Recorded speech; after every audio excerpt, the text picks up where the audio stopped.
إن الحمد لله نحمده ونستعينه ونستغفره ونعوذ بالله من شرور أنفسنا ومن سيئات أعمالنا. من يهده الله فلا مضل له ومن يضلل فلا هادي له.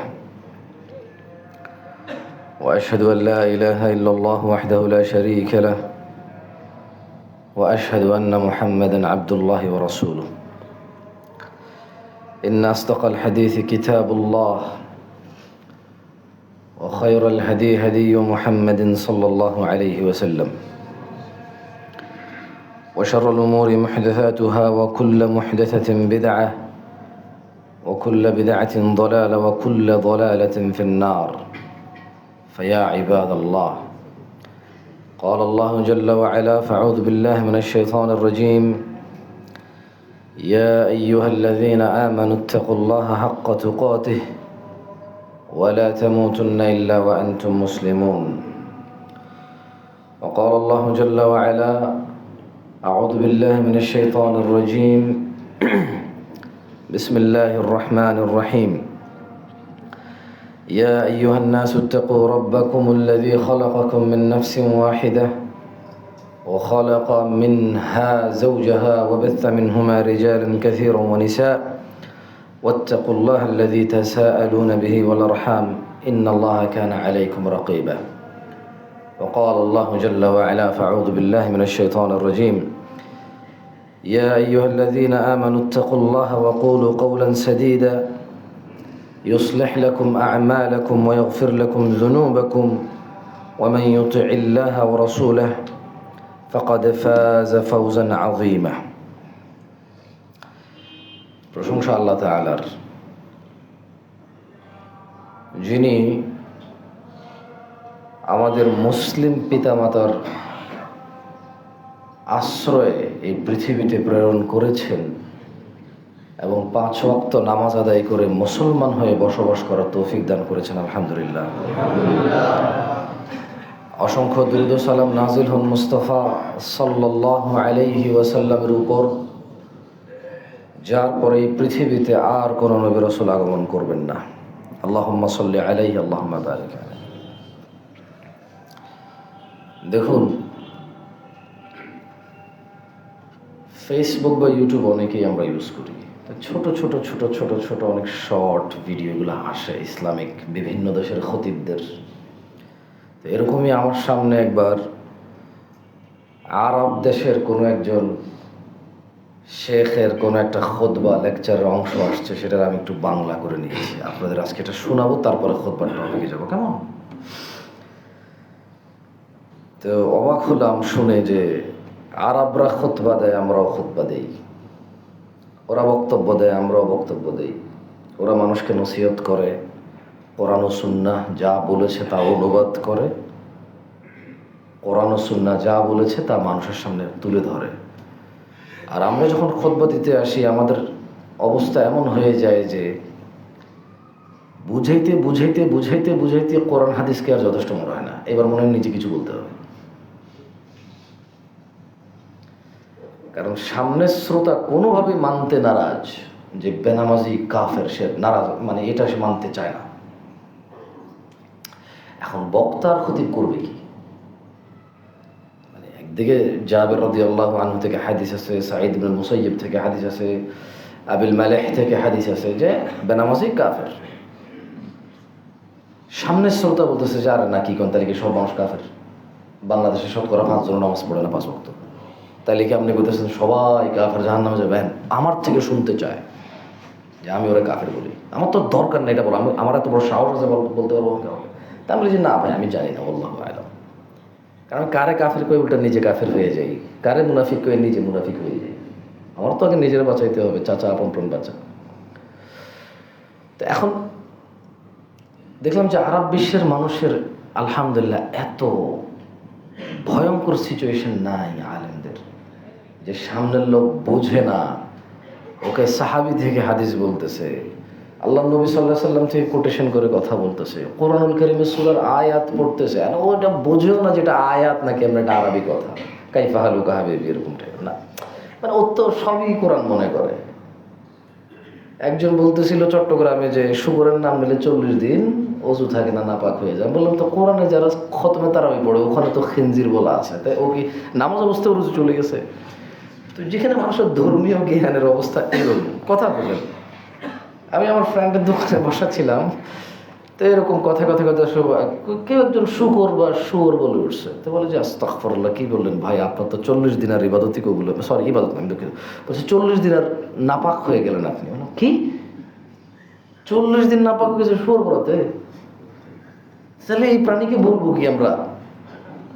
এটা তো একটা প্রাণী, এটা একটা নাম আছে। বললাম এটা বলবো কি? এখন যদি কাউকে বলবো এটা খাবেন না, তো বলবো যে কোনটা? আমি কি বলবো? নাম তো নিতে পারবো না। নাম নিলে আমার 40 দিন নাপাক হয়ে যাবো আমি। তো আমাদের শ্রোতাদের অবস্থা হয়েছে এইখানে।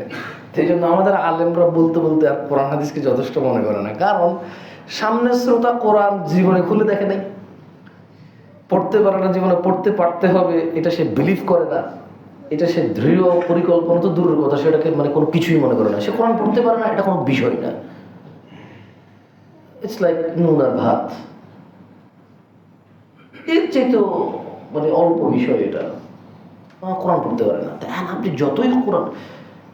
তারপর আমি এদেশের আলেমদের যারা বক্তব্য প্রদান করে ওদেরকে বলবো শ্রোতাকে বোকা না মনে করতে। আপনি কোরআন পড়ে যতটুকু বুঝতে পারছেন, শ্রোতা কোরআন শুনে এতটুকুই বুঝবে ইনশাআল্লাহ। শুধু বাড়তি বলিয়েন না ভাই, কারণ আল্লাহ কোরআন কারীমে বলেছেন ইন্না হাযিহি তাযকিরা, কোরআন হচ্ছে উপদেশ। এবং আল্লাহ নিজে কোরআনে বলছে যে ওয়ালাকাদ ইয়াসসারনাল কোরআন লিযিকরি ফাহাল মিন মুদ্দাকির, আমি কোরআনকে সহজ করেছি উপদেশ গ্রহণকারীর জন্যে। কেউ কি উপদেশ নিবা? এইটা আল্লাহ বলছে। তার মানে আমাদের আলেমদের উচিত হচ্ছে শুধু কোরআন সুন্নাহকে ফলো করে কথা বলা, শ্রোতাকে একেবারে বেকুব না মনে করা, যে আমি বলতেছি ও বুঝতেছে না এটা ফিল না করা। সামনের লোক বুদ্ধিমান, বুঝের, আমি পড়ে বুঝতে পারছি ও শুনে বুঝতে পারবে, এরকম একটা অনুভূতি রেখে কথা বলা। যাই ওই আরব শেখের খুতবার বিষয় চলে আসে। উনি বললো যে বন্ধুত্ব কামনা করে, বন্ধুত্বে আল্লাহ তার জন্য যথেষ্ট। যে হুজ্জত প্রমাণ চায়, কোরআনুল কারীম তার জন্য যথেষ্ট। যে প্রাচুর্য চায়, অল্পে তুষ্টি তার জন্য যথেষ্ট। যে বন্ধুত্ব কামনা করে, আল্লাহ সুবহানাহু ওয়া তাআলা তার জন্য যথেষ্ট। যে হুজ্জত প্রমাণ চায়, কোরআনুল কারীম তার জন্য যথেষ্ট। এবং যে উপদেশ চায়, মৃত্যু তার জন্য যথেষ্ট।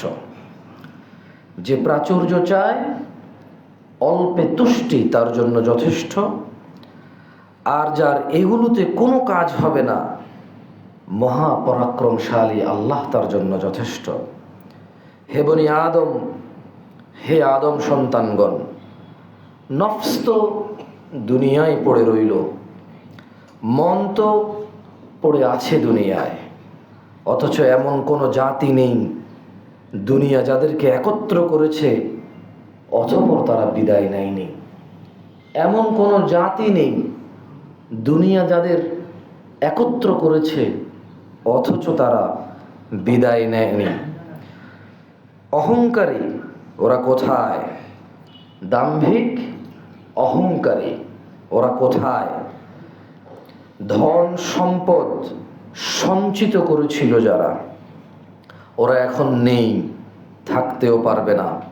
যারা বিশ্বাস স্থাপন করে এবং তাদের অন্তর আল্লাহর জিকির দ্বারা শান্তি লাভ করে, জেনে রাখো আল্লাহর জিকির দ্বারাই অন্তরসমূহ শান্তি পায়। হে তাওহীদপন্থীগণ, হে তাওহীদপন্থীগণ, কে একক? আল্লাহ। কে সর্বপ্রাপক? আল্লাহ। মহামান্বিত কে? আল্লাহ। রহমান কে? আল্লাহ। করুণাময় কে? আল্লাহ। মহা অধিপতি কে? আল্লাহ। চিরপবিত্র কে? আল্লাহ। শান্তি বিধায়ক কে?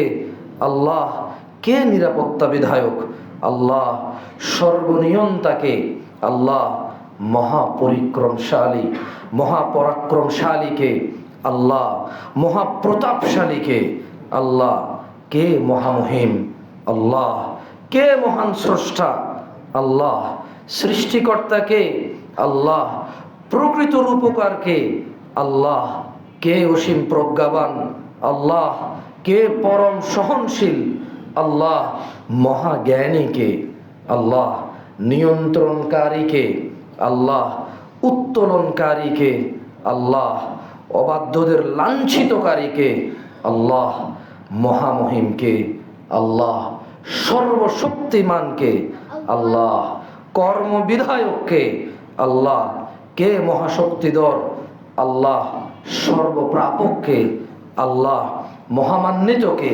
আল্লাহ এক ও অদ্বিতীয়কে। আল্লাহ, এ হচ্ছে আরব বিশ্বের খতিবদের খুতবা। শুনলেই কেমন মনটা জুড়িয়ে যায় না? ওরা আল্লাহর কতগুলো নাম জানে, ওরা আল্লাহর কতগুলো গুণবাচক নাম জানে। আমাদের দেশে আমরা আল্লাহর কতগুলো গুণবাচক নাম জানি। পার্থক্য এখানে। কারণ আমাদের দেশে খুতবা দিতে গেলে বিসমিল্লাহ এটা পর্যন্ত বোঝাতে হয় মানুষকে। আমাদের দেশে, আমি জানি না সবার এরকম হয় কিনা, আমি তো যতবার বক্তব্যে, ওয়াজে অথবা এরকম খুতবায় দাঁড়াইছি, আমি দ্বিধা দ্বন্দ্বে থাকি যে লোকগুলোকে কি বিষয়ে খুতবা দেব, যারা শুধু জুমার নামাজ পড়তে আসছে। শতকরা 95 জন 80 জন। আমি একে কি শিখবেন, কি বিষয়ে আমি একে খুতবা দেব? যে তার বাবার সাথে দুর্ব্যবহার করে বাইক কেনার জন্য, যে তার বোনকে অন্য কারোর সাথে দেখলে ওরে মারে, বোনকে আইসা মারে, নিজে কারো বোন নিয়ে ঘুরে বেড়ায়, এমন বিবেকহীন যুবকের সামনে আমি কি বিষয়ে খুতবা দেব? যে যুবক প্রশ্ন করে যে আমি একটা মেয়ের সাথে পরিচয় আজকে 6 মাস, এবং আমি ওর আশেপাশে গিয়েছি, কাছাকাছি গিয়েছি, তবে হুজুর আমি জেনা করিনি, এরপরে এক সময় আমরা কোথাও মিলিত হই, জেনায় লিপ্ত হই, এখন ওই মেয়েকে আমার পছন্দ না, ওই মেয়ে বলতেছে বিয়ে করতে হবে, আমার বাবা বলতেছে এই জায়গায় বিয়ে দেবে না, ছেলে বলতেছে ওর বাপে তুই কি মেয়ে রে? মানে এখনো অভিভাবকত্বের উপর আসছে। মানে এমন প্রশ্ন, মানে ও 6 মাস পরিচিত, এটাকে গুনাহ মনে করে না, উলঙ্গ হওয়াকে গুনাহ মনে করে। একসাথে কোনো মেয়ের সাথে পরিচিত, কথাবার্তা বলে, ভালো মন্দের খোঁজ খবর নেয়, নামাজের জন্য জায়গায় আর কি ফজর, বুঝছেন? ও এটাকে জেনা মনে করে না, একসাথে উলঙ্গ হওয়াকেও জেনা মনে করে। এমন এক বিক্ষিপ্ত সমাজে বসবাস করি, যে সমাজের স্বামী দুর্নীতিবাজ হলে স্ত্রী খারাপ স্বামী মনে করে না। এমন এক বিক্ষিপ্ত সমাজে, এমন এক নোংরা সমাজে বসবাস আমাদের, যে সমাজে ছেলে ঘুষ খেয়ে, সুদ খেয়ে টাকা উপার্জন করে, বাপের এতে কোনো অসুবিধা নেই। এমন এক নোংরা সমাজে বসবাস করি, বাবা সুদ, ঘুষ, দুর্নীতি, চাঁদাবাজি করে টাকা উপার্জন করে, মিথ্যা কথা বলে ধোঁকাবাজি করে টাকা উপার্জন করে, ছেলে সন্তান, স্ত্রী, বাবা মা, ভাই বোন, আত্মীয় স্বজন, কারো কাছে সে খারাপ মানুষ না। কারণ সে মারামারি করে না, প্রকাশ্যে মদ খায় না, মহিলা নিয়ে ঘুরে বেড়ায় না, প্রকাশ্যে গালিগালাজ করে না প্রকাশ্যে, তো তার খারাপ কি? এমন এক সমাজে বসবাস করে, যে সমাজের মহিলারা স্বামী অন্য মহিলার সাথে কথা বলে, এটা ছাড়া আর কোনো কিছুকে খারাপ মনে করে না। যদি এক ওয়াক্ত নামাজও না পড়ে, তারপর তার স্বামী খারাপ না।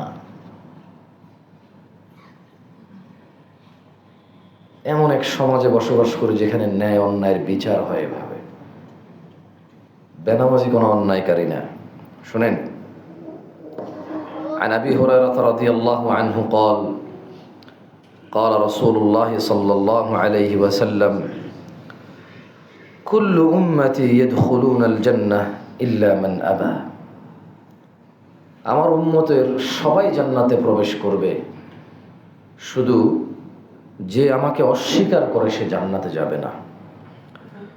قالوا ومن يأبى يا رسول الله صلى الله عليه وسلم সাহাবা রাদিয়াল্লাহু আনহুম আজমাইন ওনারা বললেন যে কে আপনাকে অস্বীকার করে হে আল্লাহর রাসূল সাল্লাল্লাহু আলাইহি ওয়াসাল্লাম।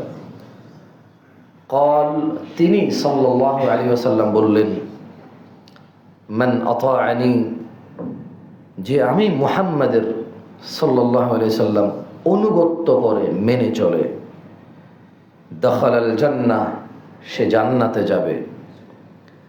ওয়া মান আসানি, আর যে আমার অবাধ্য হবে, ফাকাদ আবা, সে আমাকে অস্বীকার করে। যারা দাড়ি সুন্নত মনে করে কেটে ফেলে তারা হয়তো এটা জানে না যে যার ভালোবাসা এটা রাখা হয় তিনি শাফাআত করার সুবিধা পাবে আল্লাহর পক্ষ থেকে।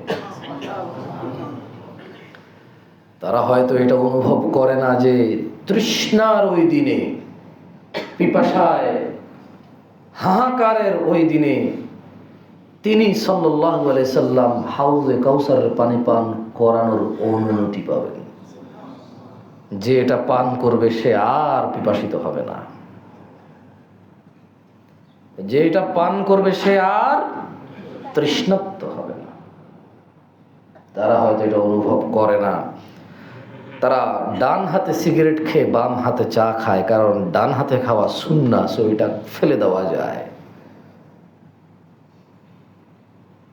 তারা বাম হাতে বিস্কিট খায়, কেক খায়, ইভেন যখন চামচ দিয়ে কিছু খায় তখনও তারা বাম হাতে খায়। তাদের দৈনন্দিন জীবনের অভ্যাসে এমনভাবে বাম হাত পরিচিত হয়েছে, এইটা দুঃখজনক। আপনি কোনো একটু স্ট্যান্ডার্ড সোসাইটিতে গেলে আপনি বাম হাত ছাড়া কাউকে খেতে দেখবেন না। আমি জানি না, আমি নিজে হয়তো এখন পর্যন্ত বাংলাদেশের ওইরকম স্ট্যান্ডার্ড সোসাইটিতে যাই বসবাস করতে পারি নাই। সহ্য হয় না। কি হয় না? সহ্য হয় না, ভালো লাগে না। কোনো খুব প্রয়োজন, খুব কাজ, যতক্ষণ আছে ততক্ষণ কখন বের হবো, কখন বেরোবো, কখন বেরোবো, কখন এই হোটেল থেকে বেরোবো, কখন এই রেস্টুরেন্ট থেকে বেরোবো, কখন এই এলাকা থেকে বেরোবো, খালি এরকম লাগে। বেশিক্ষণ টিকে থাকা যায় না। কারণ ইসলাম যা নিষেধ করেছে প্রত্যেকটা জিনিসকে এখানকার মুসলিমরা আপন করে নিয়েছে। So called high society. ইসলাম যত কিছুকে আদেশ করেছে প্রত্যেকটা জিনিসকে ধুলায় ধূসর পদধূলিত করেছে। So called high society. সলাতের গুরুত্ব নিয়ে কথা বলবো আজকে ইনশাআল্লাহ। কারণ জুমার সলাত তো খুতবা, এই জন্য কাউকে জিজ্ঞেস করতেছি না, কারণ খুতবায় কথা বলা যায় না, চুপ করো এটাও বলা যায় না, জানেন তো। কথা বলবেন কিন্তু আপনারা জবাব দিয়ে দিবেন। এখন জবাব দিয়েন না। জুমার খতিব যদি কিছু জিজ্ঞেস করে আপনারা জবাব দিয়েন না।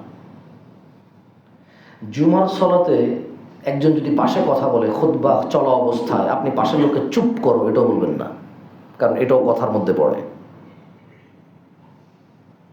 জুমার খুতবা চলাকালীন অবস্থায় কথা বলা যায় না। আমাদের এটা অনুভব করা উচিত। তো গতকাল আমার মাহফিল ছিল মুরাদনগরে। তো ওখানে আমি বললাম কেউ সরকারি চাকরি বা কোনো চাকরি করেন? তো দেখলাম যে পোলাপেন খুব কম হাত তুলছে। গ্রাম অঞ্চল তো এত বেশি সরকারি চাকরির প্রচলন নাই। তো একজন স্টেজের এখান থেকে তুলে বললো যে উনি হাই স্কুল অথবা প্রাইমারি স্কুলের টিচার। তা বললাম ঠিক আছে, এমপিভুক্ত অথবা সরকারি, দুইটার একটা তো হবেন। বলছে হ্যাঁ। বললাম কত বছর চাকরি করেন? বলে 22 বছর। বললাম জীবনে কয়বার চাকরিতে ঢুকছেন? বলে যে একবার। যখন ইন্টারভিউ হয়েছিল, ভাইবা দিছি, চাকরির যে পর্যায়ক্রম আছে সেগুলো করেছি, দেন চাকরি পাইছি। আমি বললাম এরপরে কি আর কখনো চাকরিতে ঢুকতে হয়েছে, চাকরি নিতে হয়েছে? বলে যে না। আমি বললাম এরপরে কি করতে হয়েছে? বলে যে কন্টিনিউয়াসলি সরকারি যে দিনগুলো বন্ধ, ওই বন্ধ দিনগুলো ছাড়া স্কুল জয়েন করতে হয়েছে, ডিউটি জয়েন করতে হয়েছে। খুব বেশি প্রবলেম হলে, খুব বেশি সমস্যা হলে অগ্রিম বছরে কিছু ছুটি পাই আমরা, ওখান থেকে ছুটি কাটাই। যে বছরে আমি এতদিন ছুটি পেতাম, আমি এই দিনের মাসে আসি না, আমার বেতন যাতে না কাটা যায়। আমি বললাম আচ্ছা। ধরেন আপনি শনিবারে স্কুলে যাবেন না, রবিবার স্কুলে যাবেন না, সোম মঙ্গল বুধ বুধবার পর্যন্ত যাবেন না। বৃহস্পতিবার কয়টা বাজে ছুটি হয়? বললো 4টা বাজে। বললাম ঠিক বৃহস্পতিবার বিকাল 3:50 থেকে 55 ভিতরে স্কুলে ঢুকবেন, ঢুকে আবার বাইরে যাবেন। এরকম কয়দিন করলে আপনার চাকরি থাকবে? বলে যেরকম 1 সপ্তাহ করলেও চাকরি থাকবে না। কারণ আমি শনিবার গেলাম না, রবিবার গেলাম না, সোমবার গেলাম না, মঙ্গলবার গেলাম না, বুধবার গেলাম না, বৃহস্পতিবার আমি গেছি, তাও কেমন, শুরু হয় স্কুল 10টায়, আমি গেছি বিকেল 3:50, চলে আসছি 55-এর মধ্যে। চাকরি কিভাবে টিকবে? তাই আমি বললাম, আপনারা বাংলাদেশের মানুষ কেন এই হাদিসগুলোকে বিলিভ করেন না যে নামাজ ত্যাগ করে সে অমুসলিম, সে মুসলমান থাকে না, আর ইমান থাকে না, সে কাফের হয়ে যায়, কুফরি হয়ে যায়। তার যে সালাত পরিপূর্ণভাবে ত্যাগ করলো সে কুফরি করলো। তা আপনি শনিবার নামাজ আসলেন না, রবিবার আসলেন না, সোম মঙ্গল বুধ বৃহস্পতি আসলেন না, শুক্রবার ফজরও আসলেন না, শুধু জুমায় আসলেন, আবার আসর বাদে আসা কিছু আসলেন না। এটা কাইন্ড অফ ওইরকম ডিউটি জয়েনের মতো হয়ে গেল না? তো সামান্য আপনার যদি চাকরি না থাকে তাহলে ইমান কেমন থাকবে এই জায়গায়? তো যাই হোক, আজকে জুমায় আপনাদের পাইছি, সালাত নিয়ে কথা বলে, যেহেতু নামাজে আসছেন, সাপ্তাহিক অনুষ্ঠানে আসছেন, আজকে না হয় আপনাদেরকে নিয়ে বলি, আজকে এই মজমা নিয়ে কথা বলি। যান, আর কোনো বিষয়ে কথা বললাম না। না, আমি খুব বেশি বিষয়ে কথা বলতে পারি এরকমও না, আমি খুব অল্প কিছু বিষয়ে কথা বলতে পারি, তবে প্রায় 15-20টা টপিকে কথা বলতে পারি, বলছি, অভ্যস্ত আছি। তারপর এর মধ্যে প্রতি 10টা লেকচারের মধ্যে 8টা থেকে 9টা লেকচার আমি সলাৎ নিয়ে করি। স্টিল খুব বেশি একটা যে মানুষ সলাৎকে বুঝতে পারতেছে এরকম মনে হয় না। ওকে তর্কের খাতিরে ধরে নিলাম মানুষ বুঝতে পারছে, তাহলে মানুষ মানতে নারাজ। হ্যাঁ, মানুষ মানতে নারাজ। মানে কি ক্ষমতাও পাইছে, কি আশা ভরসাও পাইছে যে ও সলাৎ ত্যাগ করে জান্নাতে যেতে চায়। আমার জানা নেই কি এমন, এটাকে ফর্মুলা বলতে পারি, কি ফর্মুলা সে পাইছে, কি রেসিপি সে পাইছে, কি লজিক তার, কোন ধনভাণ্ডার, কোন সে লোক যে তারে অভয় দিয়েছে যে তুমি নামাজ ছাড়াও যেতে পারবা জান্নাতে। আমার জানা নাই। তবে বেনামাজির কাছে মেয়ে বিয়ে দেওয়া হারাম। আমি জানি না কেউ বলেছে কিনা আপনাদের, আমাকে সবাই বলেছে বক্তব্য দিয়ে, আমি নিজেও পার্সোনালি ফতোয়া দিই না। আমি মনে হয় 2020-21 সাল থেকে কখনো কেউ বলতে পারবে না প্রশ্ন করছে আমি রিপ্লাই করছি, এরকম কেউ বলতে পারবে না। খুব বেশি একটা বিষয় না, বলতে পারবে না। কিন্তু আমি আজকে আপনাদের বলে গেলাম, বেনামাজি ছেলের কাছে মেয়ে বিয়ে দেওয়া হারাম, বিবাহ বৈধ নয়। বেনামাজি মেয়েকে বিয়ে করা হারাম, বিবাহ বৈধ নয়। স্বামী অথবা স্ত্রী দুজনের, একজন নামাজি একজন বেনামাজি, এই বিয়ে টিকে না। স্বামী এবং স্ত্রী দুজনের একজন নামাজি আর একজন একেবারে নামাজ পড়ে না, এদের এই বিবাহ টিকে না। স্বামী যদি একেবারেই বেনামাজি হয়, স্ত্রী এই স্বামীকে পরামর্শ দিবে, নসিহত করবে, ওয়ার্নিং দিবে, সময় দিবে ভালো হওয়ার, না হলে ত্যাগ করতে হবে ওকে। সবার কাছে অবাক লাগতেছে, কি বলে, আরে ভাই সৌদি আরব আমি বড় হয়েছি, এগুলো আমি ছোটবেলা থেকে জানি, কোরআন হাদিস বই খোলা রাখ থেকে জানি এগুলো। আপনি আয় ছেলেরা আয় মেয়েরা ফুল তুলিতে যাই এমনি জানেন, আমি এমনি জানি এগুলা। কেউ বলে নাই তার মানে এই কথা ভুল, এটা না কিন্তু। আপনি শোনেন না এর মানে যে এটা ঠিক না, এরকম না কিন্তু। মানে আপনি হয়তো প্রথম শুনছেন এটা, যে বিবাহ টেকে না। স্ত্রী বেনামাজি, স্বামী ওকে সময় দেবে, পরামর্শ দেবে, নসিহত করবে, হেল্প করবে, ওয়ার্নিং দেবে, সময় দেবে। সহ্যের বাদ চলে গেছে, মনে হচ্ছে আর হবে না, বিদায় করে দিতে হবে।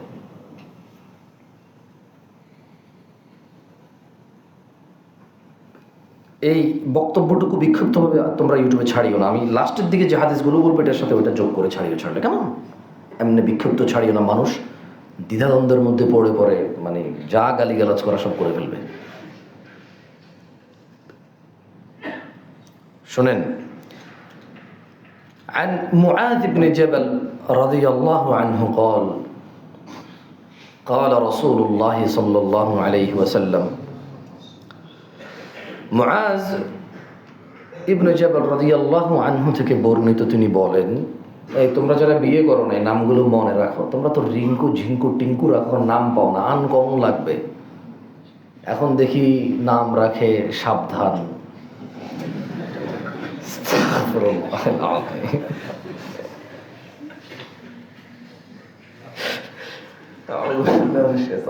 নাম শুনে অবাক লাগে।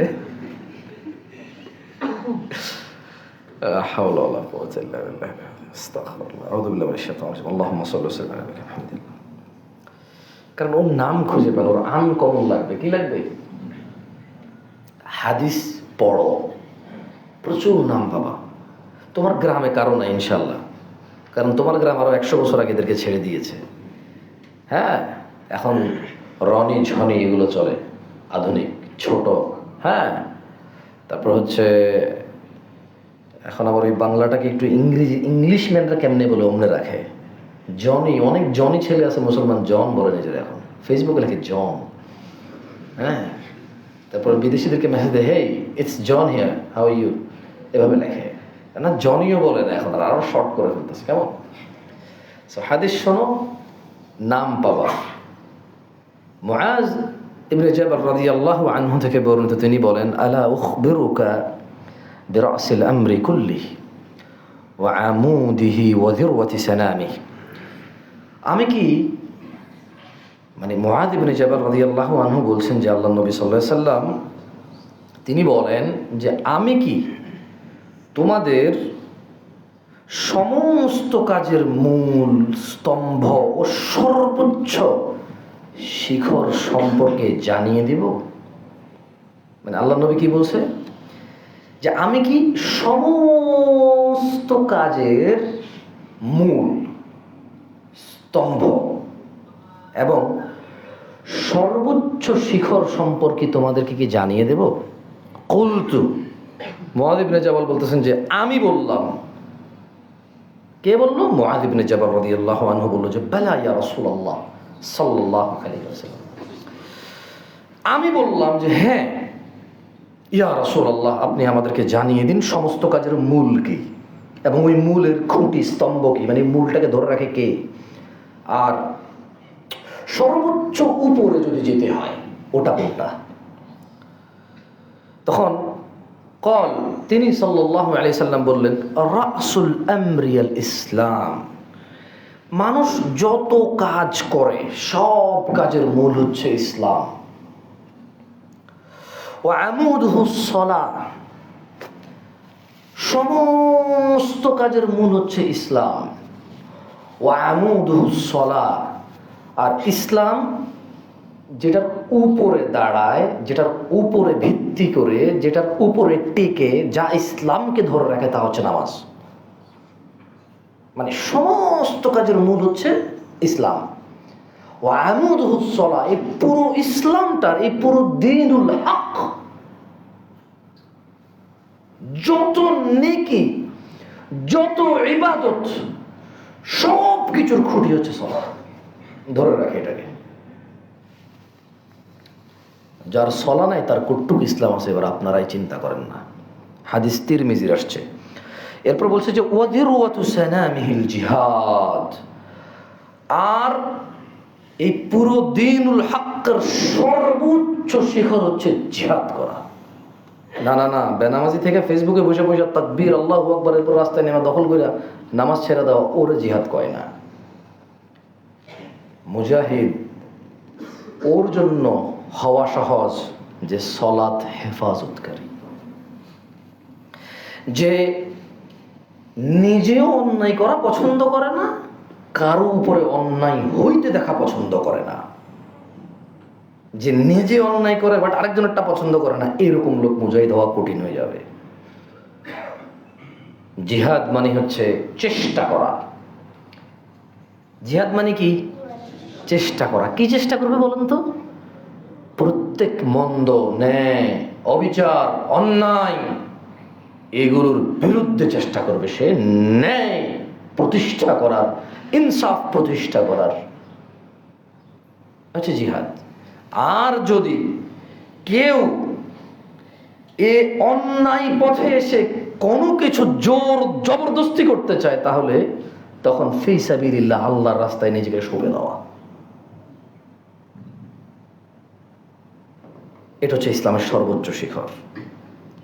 আল্লাহ আমাদেরকে বোঝার তৌফিক দান করুন। عن أبي هريرة رضي الله عنه, আবু হুরায়রা রাদিয়াল্লাহু আনহু থেকে বর্ণিত, তিনি বলেন, দেখেন আবু হুরায়রা রাদিয়াল্লাহু আনহু, এই সাহাবী রাদিয়াল্লাহু আনহু, ওনার নাম বাংলাদেশের প্রায় মানুষ জানেন। মাদ্রাসায় পড়া, স্কুলে পড়া, ছোট বড়, শিক্ষিত অশিক্ষিত, দিন পালনকারী, দিন বিমুখ, মোটামুটি যে একটু ইসলাম সম্পর্কে সামান্য কিছু জানে, সে আবু হুরায়রা রাদিয়াল্লাহু আনহু সম্পর্কে জানে। কিন্তু বলেন কয়জন মানুষ ওনার নামে ছেলের নাম রাখছে? কয়জন মানুষ ওনার নামে ছেলের নাম রাখছে? বলেন। যদি ছেলের নাম একজন সাহাবীর নাম আছে সাকিব, রাকিব, মানে এরকম কেমন, তারপরে জানি না, এগুলা সব খেলোয়াড়, নায়ক নায়িকার নাম আপনার ঘরে আছে, কেমন হাট্টিমাটিম টিম। আমি এক জায়গায় বললাম যে আচ্ছা হাট্টিমাটিম টিম এটা পড়ে বলা হয়নি, কিন্তু এরা মাঠে ডিম পাড়ে ভাই, কিন্তু বাচ্চা জন্ম দেয় না, গরু ছাগলের মতো, মুরগি হাঁসের মতো ডিম পাড়ে। আবার এদের দুটো সিংহ আছে, গরুর মতো, হরিণের মতো, মানে জিনিসটাই বুঝলাম না।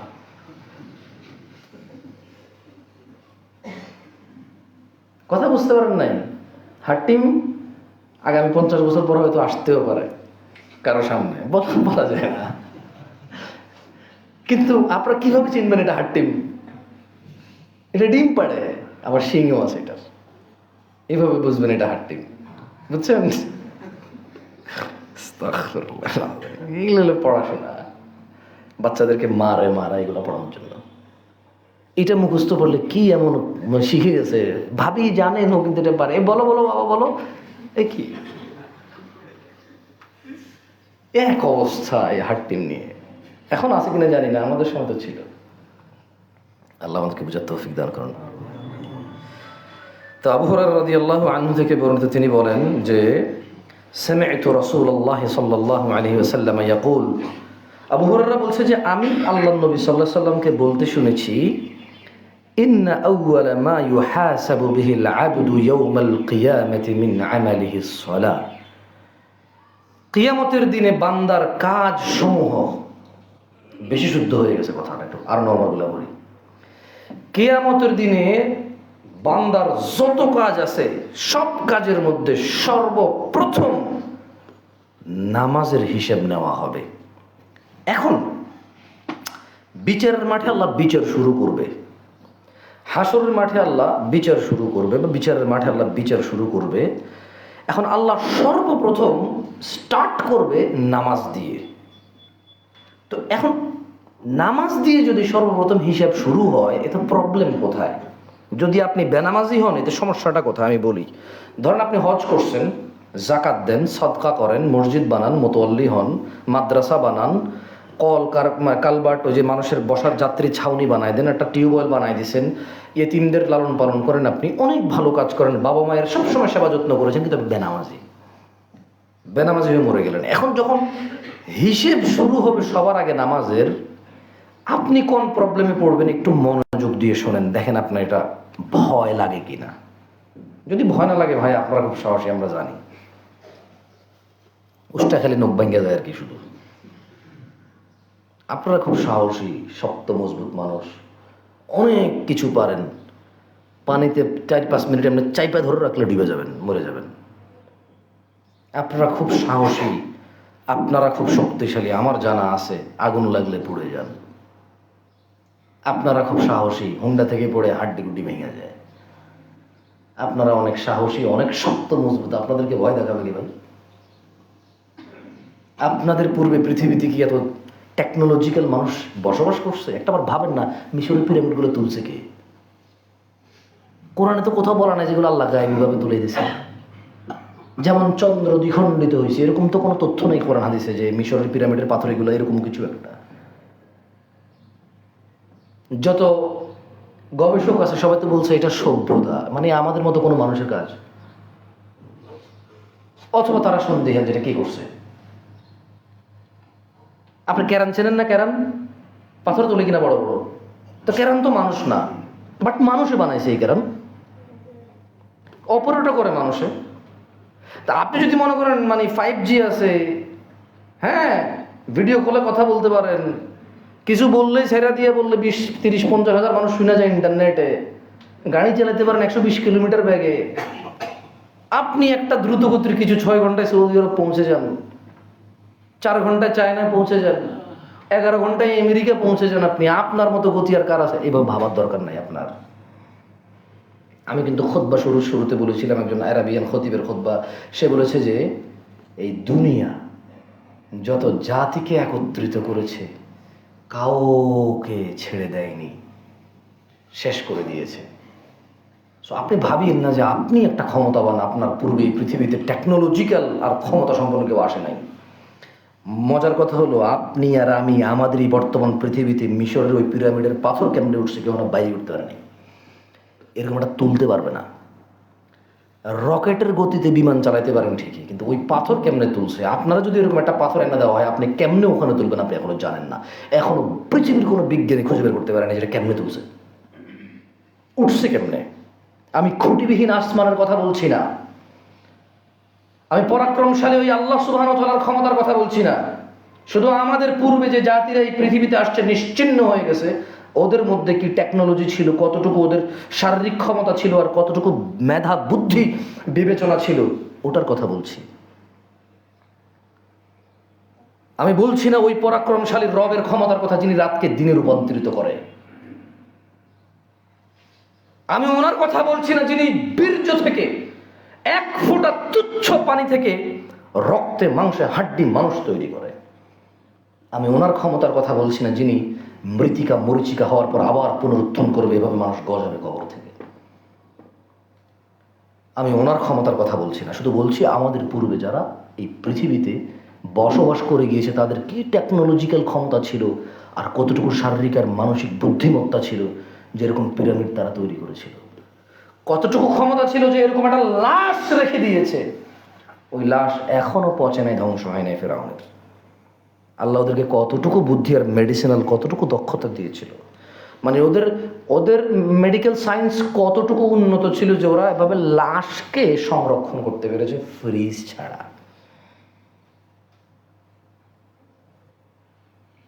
বুঝাইতে পারতেছি না।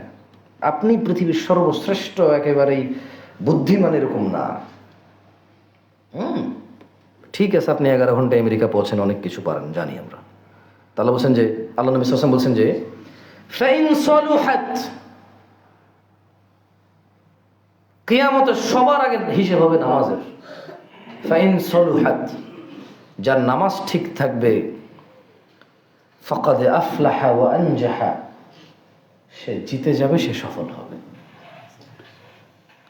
ওয়া ইন ফাসাদাত, আর যার নামাজ ঠিক থাকবে না, ফাকাদ খাবা ওয়া খাসির, সে ব্যর্থ হবে, বিপর্যস্ত হবে। ওই যে বললাম, আপনার হজ, উমরা, যাকাত, ভালো ব্যবহার সবকিছু সলাৎবিহীন ব্যর্থ।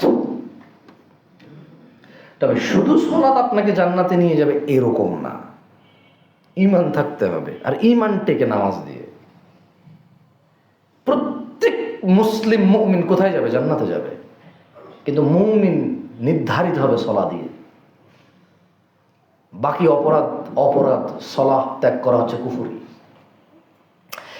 যত পাপ আছে সব পাপ হচ্ছে গুনাহ, পাপাচার। সলাত ত্যাগ করার পাপ হচ্ছে কুফরি, আল্লাহকে অস্বীকৃতি দেওয়া।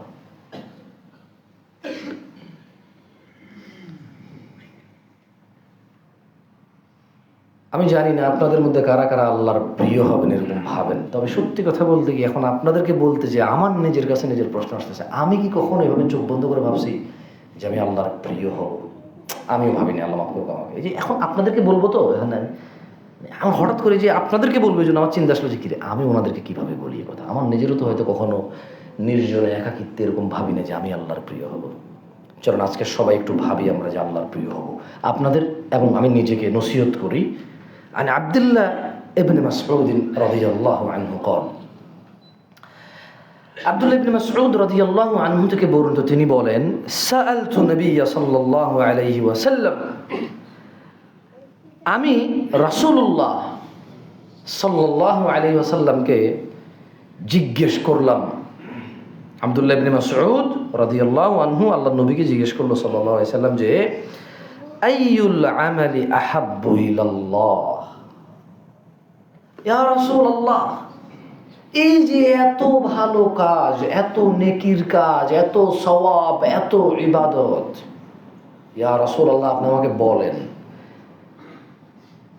কোন আমল, কোন নেকি, কোন ইবাদত, কোন সওয়াব, কোন ভালো কাজ আল্লাহর কাছে সব চাইতে ভালো।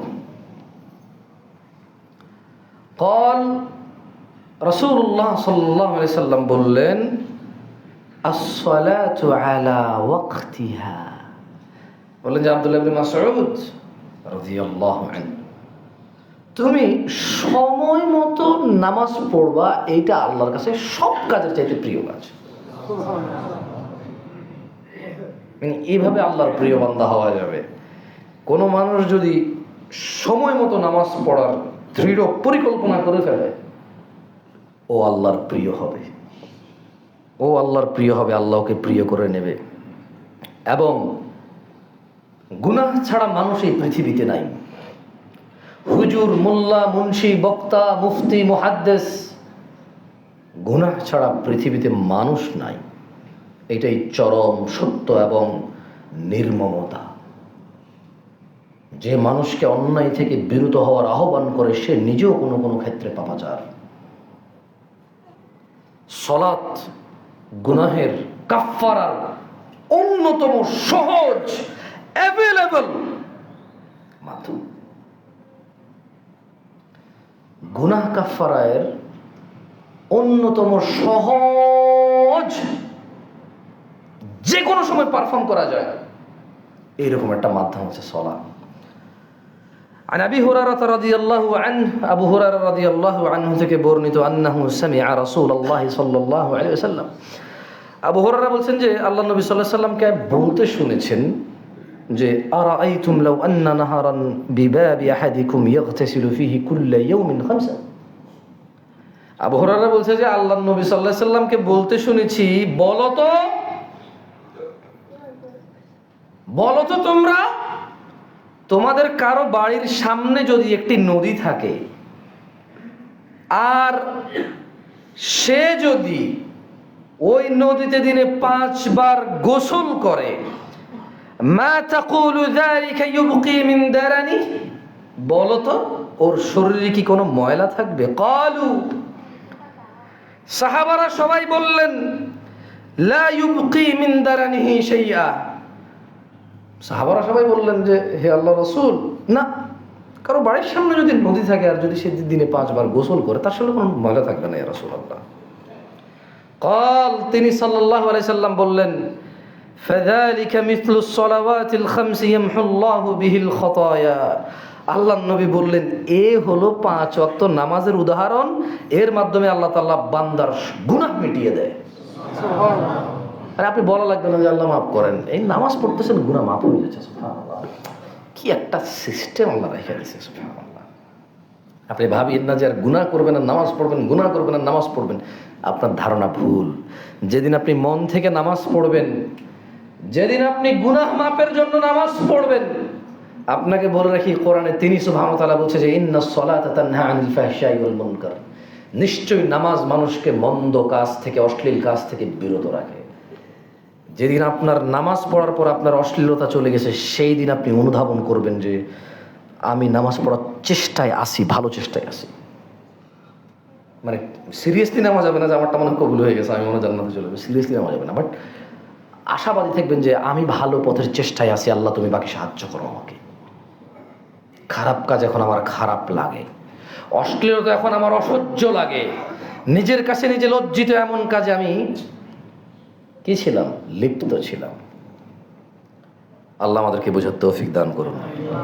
عن أبي هريرة رضي الله عنه أن رسول الله صلى الله عليه وسلم قال, আবু হুরায়রা রাদিয়াল্লাহু আনহু থেকে বর্ণিত, তিনি বলেন রাসূল সাল্লাল্লাহু আলাইহি ওয়াসাল্লাম বলেছেন, আলা আদুল্লুকুম আলা ইয়ামহুল্লাহু বিহিল খাতায়া ওয়া ইয়ারফাউ বিহি দারাজাত।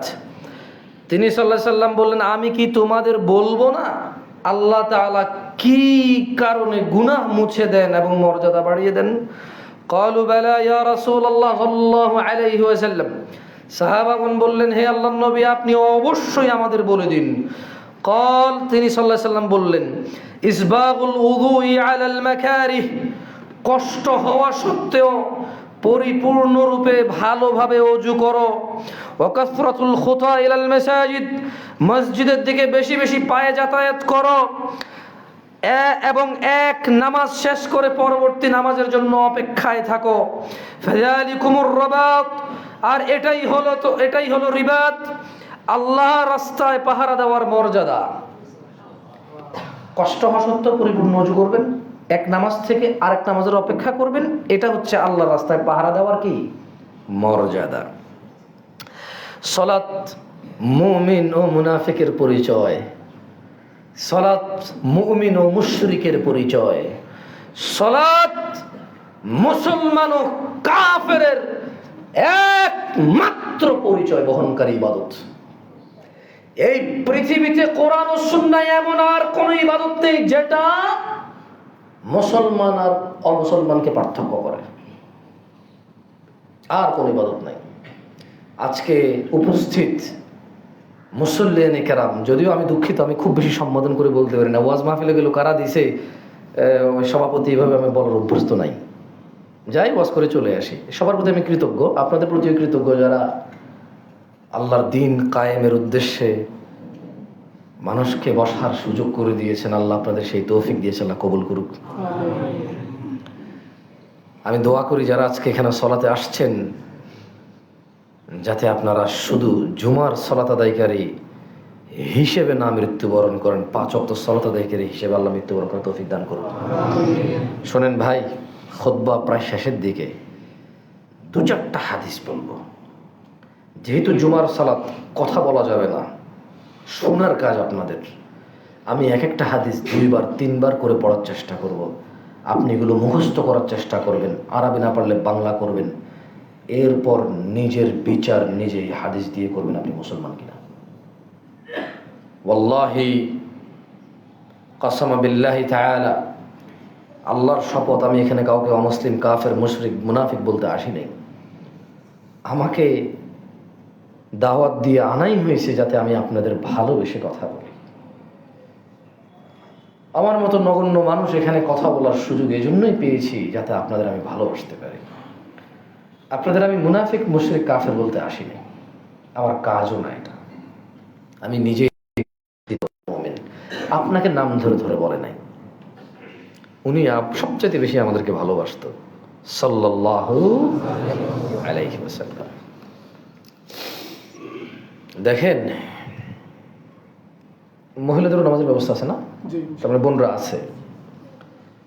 অনেকেই আমাকে বলেন যে বোনরা আছে, বোনদের জন্য ওয়াজ করেন। আমি বলছি কাপড় চোপড় পরা ছাড়া তেমন বেশি মহিলার পুরুষের ওয়াজে পার্থক্য নাই। মানে কাপড় কেমনে পরবে, কটুক পরবে, এইটা একটা খুব, মানে এটা ফুল মহিলার ওয়াজ। বাকি পর্দা পুরুষ মহিলা দুজনেরই আছে। সেম কথা আছে যে পুরুষ নজর, কি বলে এটাকে, সংযত করা, লজ্জাস্থানের হেফাজত করা, মহিলাকেও সেম কথা বলছে। তো আসলে এগুলা মহিলা পুরুষের ওয়াজ না, এগুলা মুসলমানের ওয়াজ। কার ওয়াজ? নসিহত গ্রহণ করবে মুসলমান। এখন মহিলা হলে স্ত্রীলিঙ্গ মুমিনা, পুরুষ হলে পুরলিঙ্গ মুমিন। এটা তো ভাষাগত টার্মস ভাই। মুসলিম, মুসলিমা, এটা তো ভাষাগত টার্মস, যে ওমেন্স, যেমন মা, বাবা, ভাইয়া, আপা, চাচা, চাচি, এটা উদাহরণ দিচ্ছি, খালা, খালু, এটা তো ভাষাগত টার্মস। বাকি ওয়াজ তো মহিলা পুরুষের তেমন হয় না, খুব বেশি এটা আলাদা নাই। তবে কিছু সুবিধা অসুবিধা আছে। মহিলারা কিছু জায়গায়, মানে আল্লাহ মেয়েদেরকে চরম, মানে বিশাল অফার দিয়ে বসে আছে, বিশাল সুযোগ সুবিধা। মানে 4টা কাজ করবে, জান্নাতের 8টা দরজা খুলবে। পুরুষের সিস্টেমই নেই। মানে কোন মহিলা 4টা কাজ করলে জান্নাতের কয়টা দরজা খুলবে? 8টা। কাজ কয়টা খুলবে? কয়টা? 8টা। এটা পুরুষের নাই। এই সুবিধা অনলি ফর ফিমেল।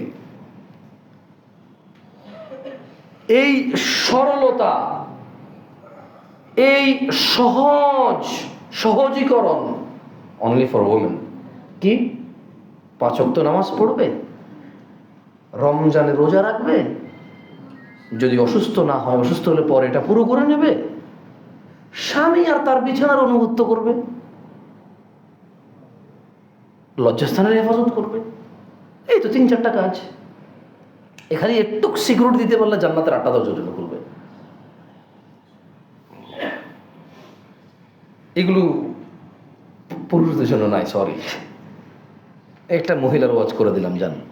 আর বাকি যত ওয়াজ করতেছি সব মহিলা পুরুষ সবার জন্য ফরজ সমানভাবে।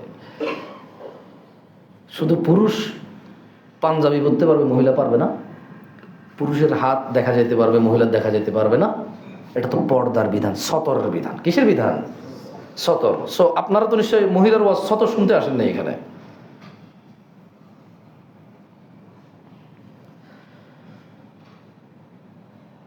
عن سعيد بن المسيب رضي الله عنه، আমি হাদিসগুলো 2 বা 3 বার করে পড়বো, আপনারা মুখস্থ করার চেষ্টা করবেন। عن سعيد بن المسيب رضي الله عنه أن رسول الله صلى الله عليه وسلم قال، সাঈদ ইবনুল মুসাইয়িব রাদিয়াল্লাহু আনহু থেকে বর্ণিত, তিনি বলেন, রাসূলুল্লাহ হাবিবুল্লাহ খলিলুল্লাহ রাহমাতাল লিল আলামিন খাতামান নবিয়্যিন ইমামুল আম্বিয়া ইমামুল মুরসালিন, তিনি বলছেন সাল্লাল্লাহু আলাইহি ওয়াসাল্লাম, বাইনানা ওয়া বাইনাল মুনাফিকিন মুহাম্মদ ইবনে আবদুল্লাহ সাল্লাল্লাহু আলাইহি ওয়াসাল্লাম, তিনি বলছেন, আল্লাহর রাসূল বলছেন, বাইনানা, নিশ্চয় আমি মুহাম্মদের অন্তর্ভুক্ত, বা আমরা মুহাম্মাদিরা, আমরা সুন্নিরা, আমরা মুসলিমরা, ওয়া বাইনাল মুনাফিকিন, এবং মিথ্যুক মুনাফিকদের মধ্যে পার্থক্য হচ্ছে শুহুদুল ইশা ওয়াস সুবহ লা ইস্তাতিউনাহুমা। আল্লাহর নবী রাহমাতাল লিল আলামিন বলছেন সাল্লাল্লাহু আলাইহি সাল্লাম, নিশ্চয় আমি মুহাম্মদের অন্তর্ভুক্তরা এবং মুনাফিকরা, এর পরিচয় হচ্ছে ফজর আর ইশায় আসতে পারে না মুনাফিকরা। যে ফজর আর ইশায় আসতে পারে সে বাইনানা, আল্লাহর নবীর অন্তর্ভুক্ত সাল্লাল্লাহু আলাইহি সাল্লাম। যে ফজর আর ইশায় উপস্থিত হতে পারে না, আল্লাহর নবী বলছে যে মুনাফিক। আমি বলছি না মুসনাদে আহমেদের হাদিসটি বিশুদ্ধ অথবা শুদ্ধ। মুসনাদে আহমেদে আসছে। কেমন? আপনি বলছেন জামশেদ দেখেন তো কাফের বলে না, মুনাফিক বলছে। শুনেন, আল্লাহ কোরআন কারীমে সূরা নিসা বলছে যে ইন্নাল মুনাফিকিনা ফিদ দারকিল আসফালি মিনান নার ওয়ালান তাজিদা লাহুম নাসীরা। আল্লাহ নবী বলছেন যে আমার উম্মত আর মুনাফিকের মধ্যে পার্থক্য হচ্ছে ফজর আর ঈশার নামাজে উপস্থিত হইতে পারে না মুনাফিকরা। আর আল্লাহ বলতেছে যে ইন্নাল মুনাফিকিন, নিশ্চয় মুনাফিকরা ফিদ দারকিল আসফালি মিনান নার, জাহান্নামের নিম্নতম স্তরে থাকবে। ওয়ালান তাজিদা লাহুম নাসীরা, কোন সাহায্যকারী থাকবে না আমাদের। এটা হচ্ছে মুনাফিকের আখিরাতের অবস্থা। আপনি তো বলবেন জামশেদ ভাইকে তো মুনাফিক বলছে আল্লাহ নবী, তো কাফের বলে নাই, মুশরিক বলে নাই। আল্লাহ নবী জাস্ট সেড সাল্লাল্লাহু আলাইহি ওয়াসাল্লাম যে মুনাফিক। আল্লাহ বলছে যে মুনাফিক জাহান্নামে যত পাপিষ্ঠ যাবে, এই সবার নিচে থাকবে মুনাফিক, তারপর অন্যগুলা।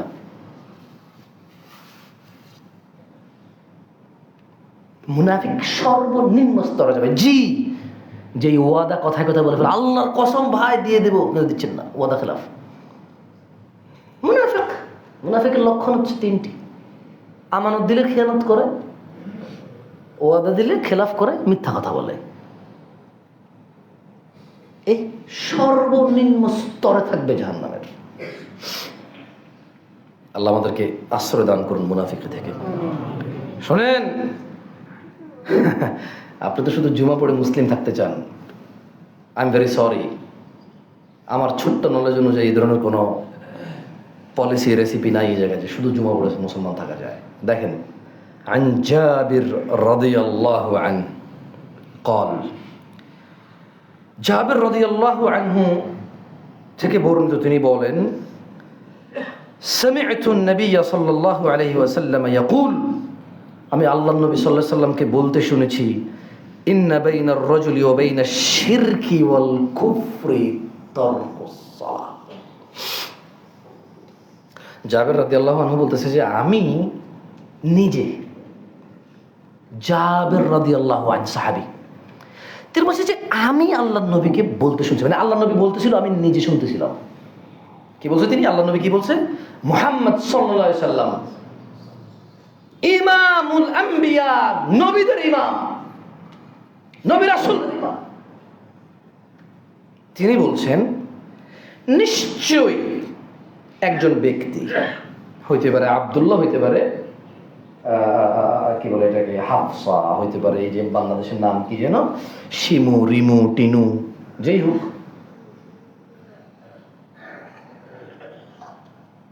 ঝিনুক, হ্যাঁ ঝিনুক নাম আছে, হ্যাঁ রাইট, নাম খুব মনে রাখা যায় না, কি নাম, ঝিনুক, মানে ঝিনুক চেনেন, ওই যে সাগরের পাশে পাওয়া যায়, নাম রেখে ঝিনুক, মানে কি কোনো নাম নেই না, ফাতমা, হাফসা, সামারা, নাম আনকমন না ভাই, আনকমন না, ঝিনুক হলো আনকমন বেটা। তো জাবির রাদিয়াল্লাহু আনহু বলছে যে আমি আল্লাহর নবীকে বলতে শুনেছি সাল্লাল্লাহু, আল্লাহ নবী কি বলতেছে? আল্লাহ বলছে যে নিশ্চয়ই একজন ব্যক্তি, এটা হতে পারে মহিলা, হতে পারে পুরুষ, হতে পারে ছেলে, হতে পারে মেয়ে, হতে পারে বৃদ্ধ, হতে পারে বৃদ্ধা, ব্যক্তি, এবং শিরক কুফরের মধ্যে পার্থক্য হচ্ছে নামাজ পরিত্যাগ করা। দেখছেন আগের হাদিসে বলছে মুনাফিক, এই হাদিসে বলতেছে যে নামাজ ছেড়ে দেয় সে শিরিক করে, কুফরি করে। এখন শুধু জুমা পড়বেন নাকি আজকে এখন থেকে আসর, মাগরিব, ইশা, ফজর বাদ যাবে না আর কোনোদিন মৃত্যু পর্যন্ত। কারণ লা ইলাহা ইল্লাল্লাহ, আশহাদু আল্লা ইলাহা ইল্লাল্লাহ ওয়া আশহাদু আন্না মুহাম্মাদান আবদুহু ওয়া রাসূলুহু, সাক্ষী দিলে মুসলিম যে অর্গানাইজেশন বা আপনি ইসলাম ধর্মে বা দ্বীনে অংশগ্রহণ করলেন, ভর্তি হলেন, জয়েন্ট হলেন, যোগ দিলেন, আর নামাজ হলো আপনার একমাত্র ডিউটি টাইম। মানে আপনি চাকরিতে গেছেন, অফিসে ঢুকছেন, এখন কাজ কম করতেছেন, বেশি করতেছেন, এইটা কখনো বেশি করতেছেন, কখনো কম করতেছেন, কখনো একটু ফাঁকি দিচ্ছেন, কখনো একটু অলস লাগতেছে, হোয়াট এভার, বাট আপনি অফিসে গেছেন, কোথায় গেছেন? এই সলা হলো এরকম বিষয়, মানে আপনার হাজিরা।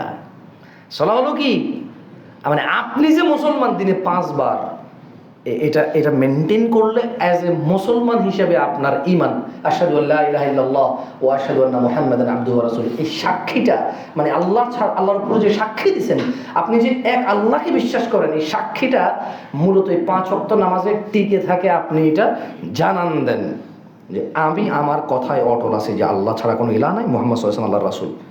যখন আপনি দিনে 5 বার নামাজ পড়ে এটা আপনি মানে এটা আপনি নিশ্চিত করবেন যে আমার সাক্ষী ঠিক আছে ভাই, আমি মনে প্রাণে যে সাক্ষী দিচ্ছি, আমি এটাতেই আমি আছি, নড়ি নাই। এইরকম লোকই আল্লাহ বলছে যে কখনো মানে চিরস্থায়ী জাহান্নামী হবে না, এরা জান্নাতে ঢুকবে। বুঝেন নাই? আপনার হাদিসটা পড়েন নাই যে মান ক্বালা লা ইলাহা ইল্লাল্লাহ দাখালাল জান্নাহ, যে লা ইলাহা ইল্লাল্লাহ বলবে সে কোথায় যাবে? এখন লা ইলাহা ইল্লাল্লাহ বলছে কি জানেন? যে লা ইলাহা ইল্লাল্লাহ বলার পরে দিনে 17 রাকাত নামাজ পড়ছে, সেই লা ইলাহা ইল্লাল্লাহ বলছে। আর বাকি তো যদি ও লা ইলাহা ইল্লাল্লাহ বলে, ও তো যদি নামাজ না পড়ে, ও তো কথা সত্যায়ন করে নাই। কি করে নাই? নোটারি বোঝেন, নোটারি দলিলপত্র করেছে, এটা এরকম টাইপের। কেমনে বুঝে? আমি এত কিছু বুঝি না। আল্লাহ আমাদেরকে বোঝার তৌফিক দান করুন।